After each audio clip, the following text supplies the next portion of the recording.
Hi guys, it's your girl Valentina, nicknamed the African Dominican. Yes, I am in my new home in Cuba. Made it safely to Cuba. What you see is my lovely bedroom, or my lovely bed. Not bedroom. First day here, just arrived a few hours ago. I'm gonna get ready to go out, but before I go out, I want to tell you guys about my trip to Cuba. How did it go? I'm going to give you guys some tips on how to make your trip smooth. You plan on coming here. So how did my trip go? This is how my trip went. Stay tuned.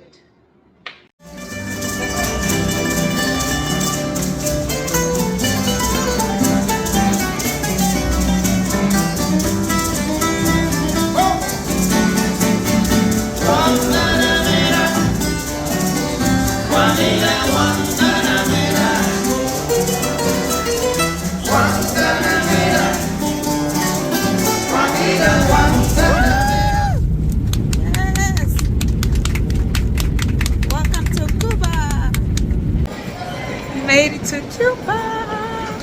Feels great to be here.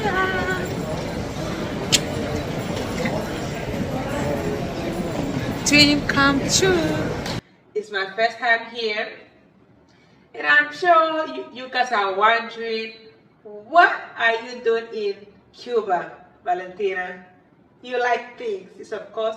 I like things. I like to have fun. I like adventure. I like to explore the world. So here I am in Cuba, right? And why Cuba? Because of a dance festival. I'm trying to combine my passions for dance and travel.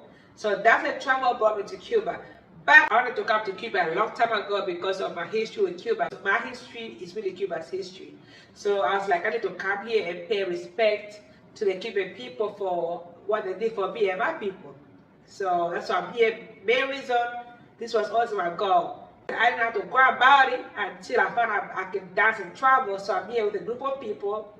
They came to dance, and I'm gonna join them. So I'm not here alone. I came alone, but I have a whole group of people that I'm gonna be hanging out with because we are all part of the same festival. We came here for the same festival. We're gonna be dancing. We're gonna be going to the beach, doing tours, having a good time party together. So I'm not gonna be out here hanging out by myself. I have a whole group of people I'm gonna be hanging out with and having a lot of fun with in Cuba.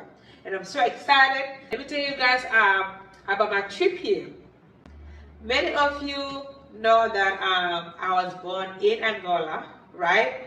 So Angola and Cuba have a long history of working together. The Cuban people helped the Angolans during their war.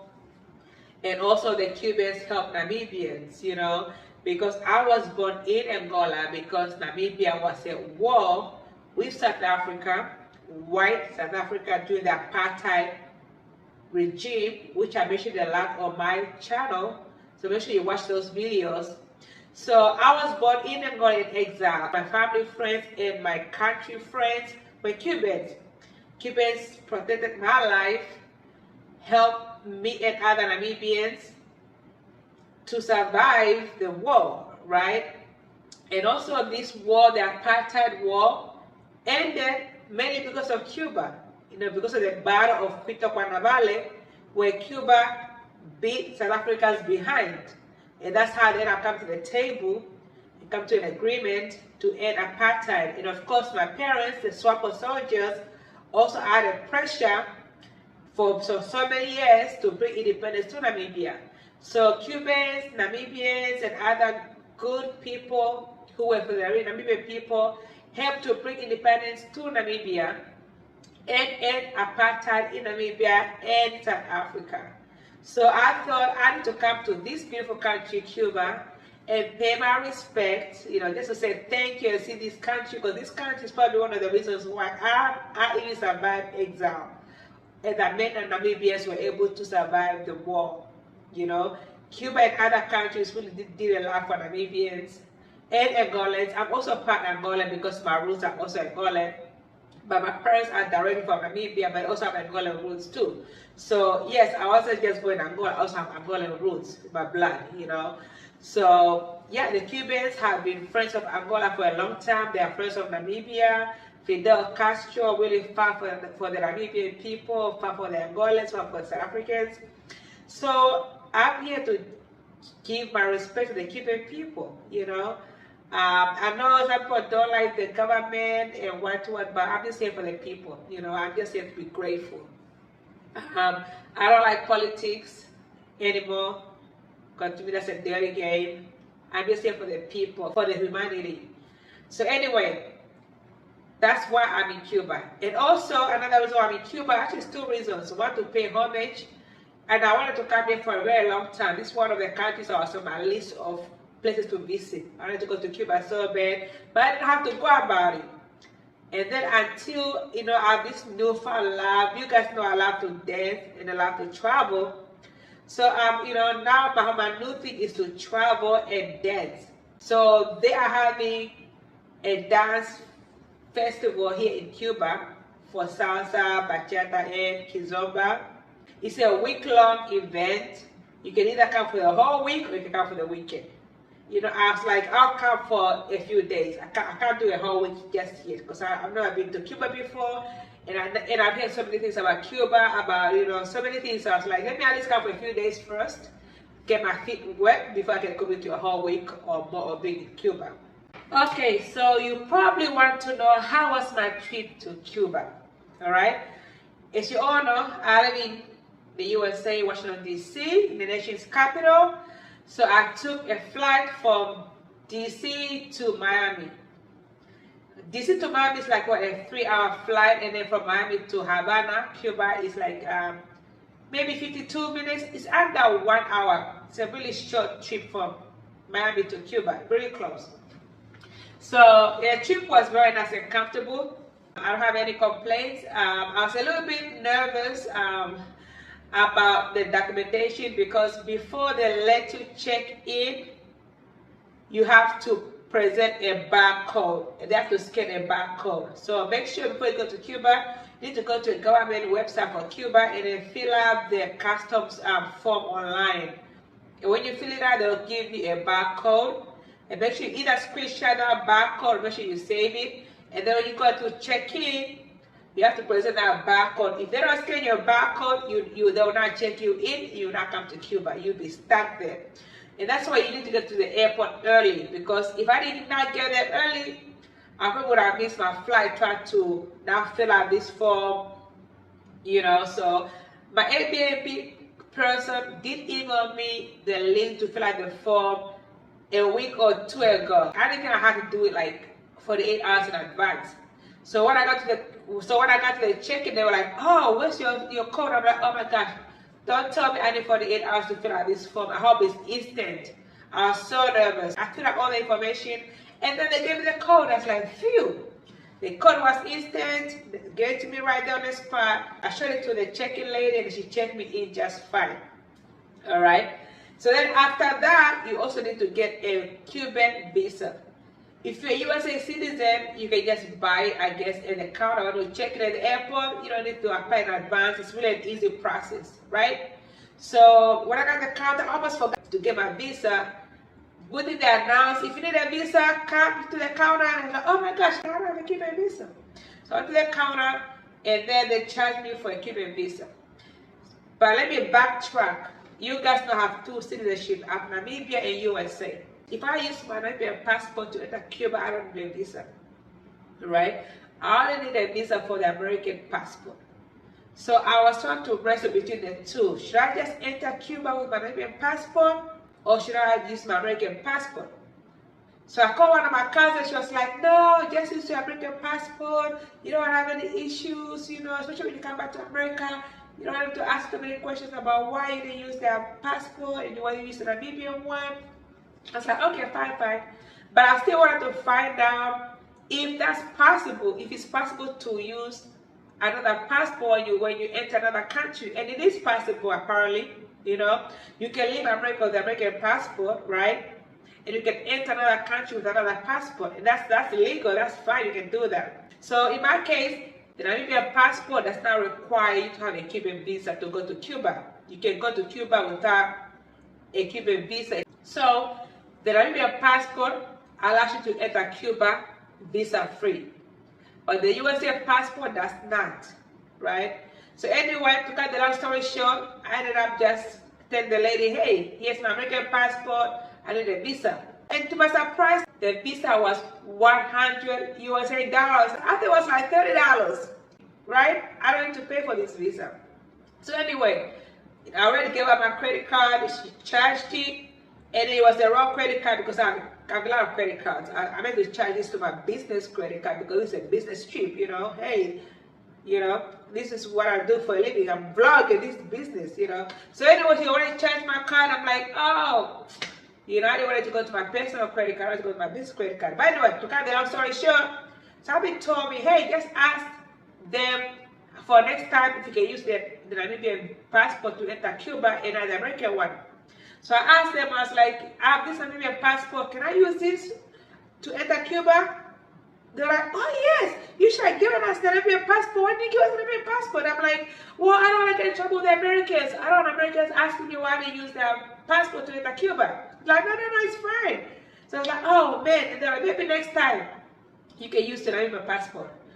And then you know what's so funny? There was a guy behind me who wanted to buy a Cuban visa, right? But he only had cash. He needed to pay with a credit card, right? So then, as soon as I told the counterpart that, they were like, hey, come. I'm like, what is it? They were like, give back the visa. And I'm like, oh, okay, here it is. They're like, here's $100 for you. We want to give this visa to the guy. And I'm like, oh, okay. So it worked out fine. I got my refund for Cuban visa. I didn't need it anymore. They said I can just use my Namibian passport to enter. And then I was able to get my refund right away, cash, because they were not going to give me a refund if the other guy did have cash on him.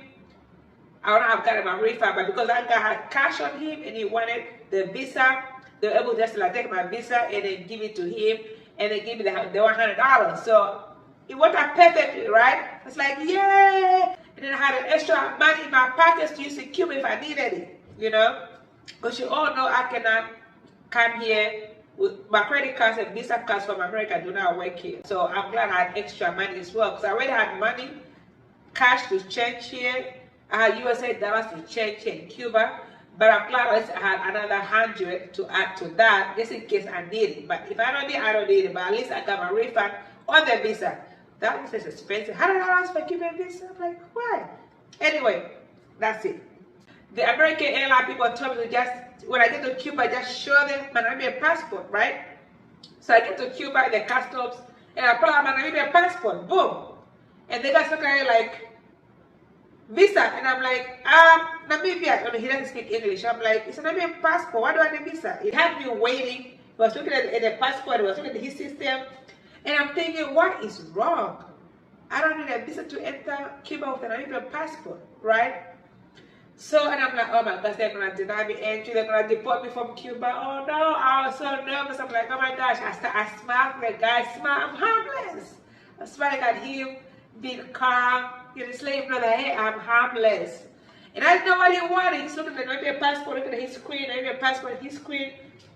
You know, and then I was like, and he told me to wait. And he left his counter and went somewhere, and I'm like, oh no, they're gonna send me to the room. You know, that room where they try to like ask you so many questions. But he did not send me to the room. He just had me stand there by the counter, wait for him. And then I guess he was looking for somebody else. I don't know what was going on. Anyway, he comes back, and I started working. I'm like, you know what? I have another passport too. I showed him my American passport. He says, yes, American passport. So he took my American passport, and he went back to the counter, and then he started doing his thing, you know. And then he looked at me, looked at my other passport. But the good thing is, he did not ask me for a Cuban visa, because I didn't have a Cuban visa. I only had a Namibian passport and American passport. You know, they let me in. So I guess it works just fine, right? And also, I realized that my Namibian passport has my Namibian last name. It has my maiden last name, so I didn't change on my Namibian passport. I don't want to change it on it because I want to keep my Namibian name for my Namibian passport, you know. But my American one has my married name, you know, my new name, you know, yeah. But both the first and middle name are the same. Only the last names are different. You know, because I didn't change my Namibian last name. I want to keep it authentic Namibian, you know, because the Namibian passport, Namibian last name, right? So maybe it's the last name I threw him off. Only the last name don't match, but all the names match, and all the information on the passports match. The age, everything else, all match. Just the last name don't match. The last name did not match maybe what I had in the system for the ticket. So I think that's what threw me off, was because of the last name. On the name and passport did not match the name of my ticket. But then the name of my ticket matched the American one. And still let me in without asking for a visa, because it knew I didn't need a visa with an American passport. Does that make sense? So basically both passports work great together. I can use them to enter Cuba and back to the United States, no issues. And I don't have to pay a visa to come to Cuba. That's one good thing about having like more than one passport, two nationalities. Because I can pretty much go anywhere in the world with one of these. Because where this one will not get me in visa free, this one will. Because this is a very good passport as well. Namibia's passport is one of the best African passports. And it's one of the best passports in the world too. So I have two of the best, right? When people have issues with Americans, who's gonna have issues with Namibians, right? So yeah, so that's why I'm glad I can go to Cuba visa free. I can go to Brazil visa free. But with this one, I need a visa to go to Brazil, I need a visa to come to Cuba and other countries. So whatever, this will not get me visa free, this will. That's why I'm so glad I have two passports. Because it increases my freedom to travel, you know. And it saves me money on visas, because the visas, oh my gosh, you know, visas are not cheap, right? And I'm glad today they work well together.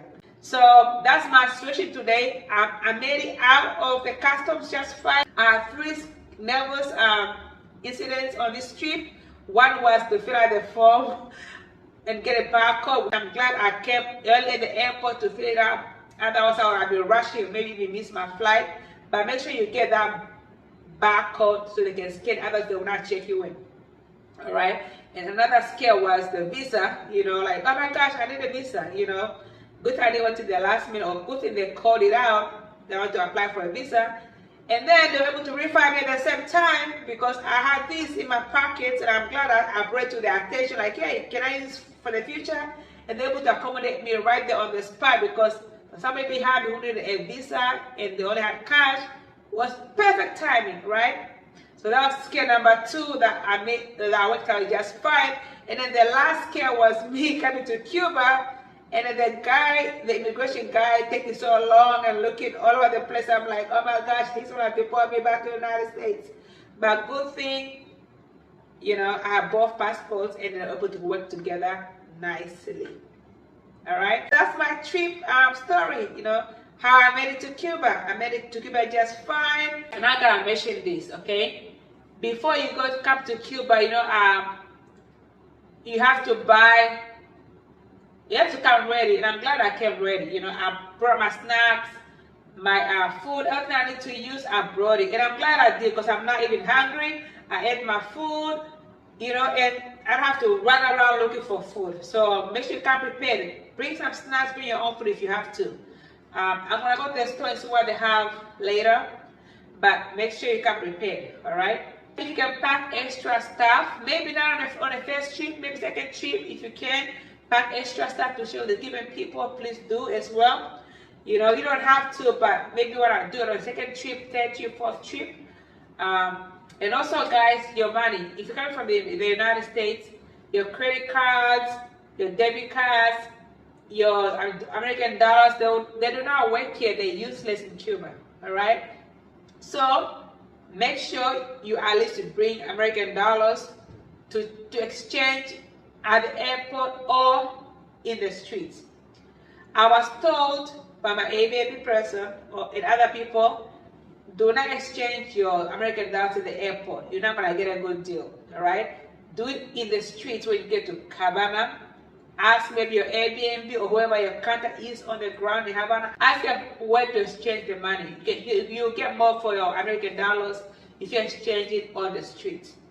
Luckily, my Airbnb guy, you know, he does the exchange. He was like, hey, if you want Cuban money, I got you. So I gave him some $100.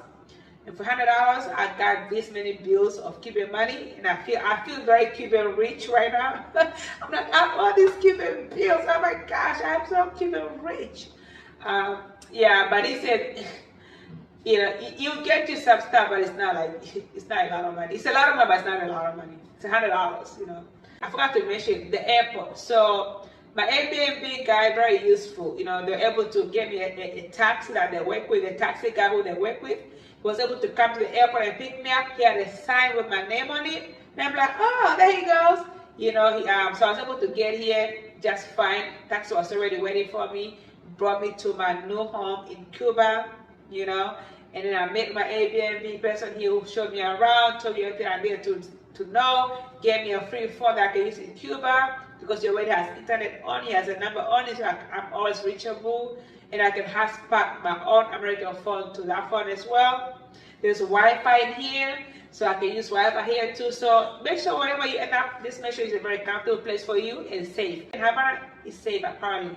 So that's it. Just make sure you're prepared, you know. Your snacks, your food, your toiletries, your credit cards. For the United States, you know, have cash, a lot of cash. You know, even if you don't use all the money, you can just stash it somewhere and have it for emergency. You can use your credit cards here. You never know what's going to happen. So always have a lot of money on you. Keep it safe. This is a safe here where I can keep my money and my valuable stuff. If you want to come here, definitely have local contact. Like I came solo, you know, I'm usually a solo traveler. I have no problem making friends on the ground.